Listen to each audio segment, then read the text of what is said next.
एक थी डायन। कहानी है रामपुरम की। रामपुरम एक छोटा सा शहर था। शहर में एक कॉलोनी थी, नंदनवन कॉलोनी। नंदनवन कॉलोनी शहर की काफी खूबसूरत, स्वच्छ, सुंदर और शांत कॉलोनी थी। कॉलोनी में काफी सारे छोटे मोटे खूबसूरत घर और घरों के सामने पेड़ पौधों की हरियाली थी। कॉलोनी का वातावरण काफी शुद्ध और प्रसन्न था। कॉलोनी में मालिक, किराएदार, डॉक्टर, वकील, टीचर, ऐसे सभी मिडिल क्लास लोग हंसी खुशी और एक दूसरे के साथ मिलजुल कर रहते थे। कॉलोनी के सारे छोटे छोटे बच्चे स्कूल जाते थे और छुट्टी के दिन बाहर कॉलोनी में पेड़ पौधे के साथ खेलते थे। एक दिन की बात है, श्यामलाल जी अपने मकान के सामने अपनी बीवी का इंतजार कर रहे थे। उन्हें मार्केट जाना था। तभी वहाँ मगनलाल जी गए और उन्होंने श्यामलाल जी से बात शुरू की। कैसे हो श्यामलाल जी, बड़ी जल्दी में हो? अरे हाँ भाई साहब, सब बढ़िया। आप बताओ, आपके क्या हाल है? हम भी ठीक है, बस आपसे एक बात पूछनी थी। हाँ हाँ बोलो ना। आपका मकान देना था ना किराए पर। मेरे साले का एक दोस्त आ रहा है हमारे यहाँ रहने, उसे मिल सकता है क्या? अरे यार मगनलाल जी, लेट हो गए आप। क्या हुआ, किसे दे दिया क्या? हाँ भाई, दे दिया एक बुढ़िया को। बेचारी अकेली है, सरकार की तरफ से जो मिलता है उस पर जीती है। मैंने सोचा दे दो, बुढ़िया है, ज्यादा तकलीफ भी नहीं देगी। अच्छा तो कोई बात नहीं, लेकिन कहाँ है वो बुढ़िया? दिखी नहीं कभी। अरे अभी तक आई नहीं है वो, बस सामान और किराया छोड़कर गई है, कब आएगी पता नहीं। अरे लक्ष्मी चलो भी। ये औरतें हमेशा लेट कर देती हैं, बाजार जाना था। एक संडे की बात है, दोपहर का समय था। कॉलोनी के सभी लोग अपने अपने घरों में आराम कर रहे थे और उनके छोटे छोटे बच्चे पेड़ पौधों के नीचे कॉलोनी में खेल रहे थे। तभी अचानक मौसम बदल गया। बहती हवा अचानक रुक गई और तापमान बढ़ गया। आसमान में कौवे कांव कांव करने लगे। माहौल एकदम अजीब हो गया और छोटे छोटे बच्चे बेचारे परेशान हो गए। आहा, बहुत गर्मी हो रही है मुझे। गर्मी हो रही है तो फिर शर्ट उतार दे। उतार दूं? नहीं नहीं, मम्मी डांटेगी। तभी बच्चों को टक टक आवाज सुनाई दी। ये टक टक आवाज कैसी है? चलो देखते हैं। फिर बच्चों ने सड़क पर आकर देखा तो सड़क पर एक काफी बूढ़ी दादी लाठी के सहारे धीरे धीरे आगे बढ़ रही थी। बुढ़िया की लाठी बार बार फिसल रही थी और वो काफी संभलकर मुस्कुराते हुए चल रही थी। ओह, कितनी प्यारी है ये दादी अम्मा। चलो चलते हैं उनके पास। फिर क्या, बच्चे दादी अम्मा कहते हुए उछलते कूदते बुढ़िया के पास गए। बच्चों को देखकर बुढ़िया मुस्कुराई।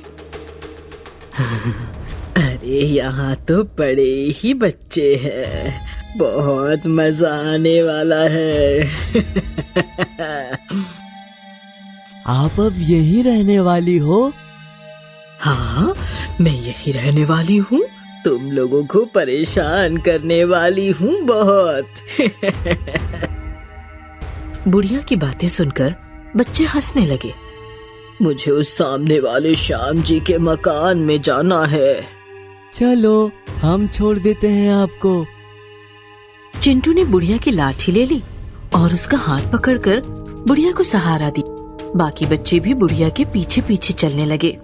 मकान के अंदर आते ही चिंटू बोला, अब हम खेलने जाते हैं।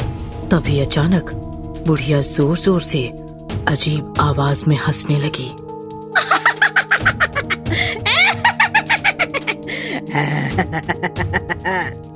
सारे बच्चे डर गए।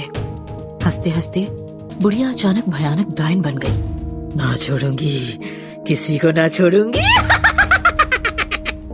डायन देखकर बाकी बच्चे तो भाग गए, लेकिन चिंटू भाग न सका क्योंकि उसका हाथ बुढ़िया के हाथ में था। छोड़ो मेरा हाथ, छोड़ो मम्मी, मम्मी छोड़ो। तभी पीछे से चिंटू की मम्मी आई। चिंटू, चिंटू। झट से बुढ़िया ने डायन का रूप छिपा लिया और चिंटू का हाथ छोड़ दिया। चिंटू इतना डर गया था कि वो हाथ छोड़ते ही सीधे मकान के बाहर भाग गया। माफ कीजिए, हमारे बच्चे जरा शैतान हैं। अच्छा कि आप आ गईं। किसी भी चीज की जरूरत हो तो याद कीजिएगा। फिर क्या था, उस दिन से वो डायन कॉलोनी में रहने लगी, सबके सामने अच्छा बनकर और बच्चों के सामने भयानक डायन बनकर। जब भी बच्चे खेल रहे होते तब डायन उनके पास जाती और किसी बच्चे को उठाकर अपने मकान में आ जाती। बच्चा जोर जोर से चिल्लाने लगता, बाकी बच्चे भी शोर मचा देते, लेकिन जैसे ही कोई बड़ा आ जाता बुढ़िया फौरन रूप बदलकर झूठ कहती। देखिए ना, इन बच्चों ने मेरी लाठी कहीं छिपा रखी है, बता ही नहीं रहा कोई कहाँ छिपा रखी है। बच्चों ने अपने घर वालों को बुढ़िया के बारे में बताया, फिर भी उनका किसी ने विश्वास नहीं किया।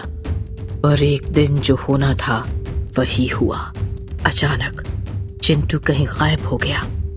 सबने बहुत ढूंढा लेकिन चिंटू नहीं मिला। मैं जानती हूँ चिंटू कहाँ है, चलो मेरे साथ। बच्चे बुढ़िया के मकान में पहुंचे तो बूढ़ी डायन ने चिंटू को एक कमरे में अंदर बांध कर रखा था और वो उसे सता रही थी। तुम्हारी मम्मी कह रही थी कि तू बड़ा शैतान है, अब कहाँ गई तेरी शैतानी? हाँ, खबरदार, मैं सबसे बड़ी शैतान हूँ, बच्चों को मैं कच्चा चबा जाती हूँ। प्लीज छोड़ो मुझे, प्लीज मुझे छोड़ दो।